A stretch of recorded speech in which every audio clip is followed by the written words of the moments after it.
Hello friends, ನಮಸ್ಕಾರ. ನಾಡು ನುಡಿ ಲೈವ್ಗೆ ಸ್ವಾಗತ. ಸ್ನೇಹಿತರೆ, ಡಿವೋರ್ಸ್ ನೀಡುವಂತಹ ದಂಪತಿಗಳಿಗೆ ಇದೀಗ ಮಹತ್ವದ ಸುದ್ದಿಯೊಂದು ಇದೆ.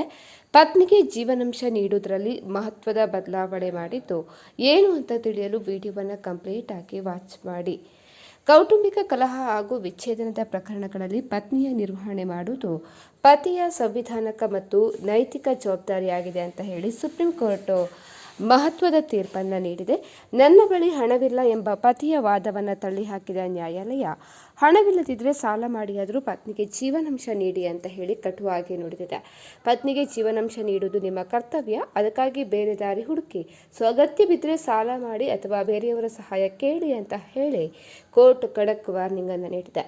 ಒಂದು ವೇಳೆ ಕೋರ್ಟ್ ಆದೇಶದ ನಂತರವೂ ಜೀವನಾಂಶ ಪಾವತಿಸದಿದ್ದರೆ ಪತಿಯ ಬ್ಯಾಂಕ್ ಖಾತೆ ಹಾಗೂ ಆಸ್ತಿಗಳನ್ನು ಮುಟ್ಟುಗೋಲು ಕೂಡ ಹಾಕಿಕೊಳ್ಳಲಾಗ್ತದೆ ಅಂತ ಹೇಳಿ ಆದೇಶವನ್ನು ನೀಡಿದೆ. ಸ್ನೇಹಿತರೆ, ಈ ಬಗ್ಗೆ ನಿಮ್ಮ ಅನಿಸಿಕೆಯನ್ನು ಕಮೆಂಟ್ ಮಾಡಿ ತಿಳಿಸಿ. ಅದೇ ರೀತಿ ಮತ್ತಷ್ಟು ಅಪ್ಡೇಟ್ಗಾಗಿ ನಮ್ಮ ಚಾನಲನ್ನು ಸಬ್ಸ್ಕ್ರೈಬ್ ಮಾಡ್ಕೊಳ್ಳಿ.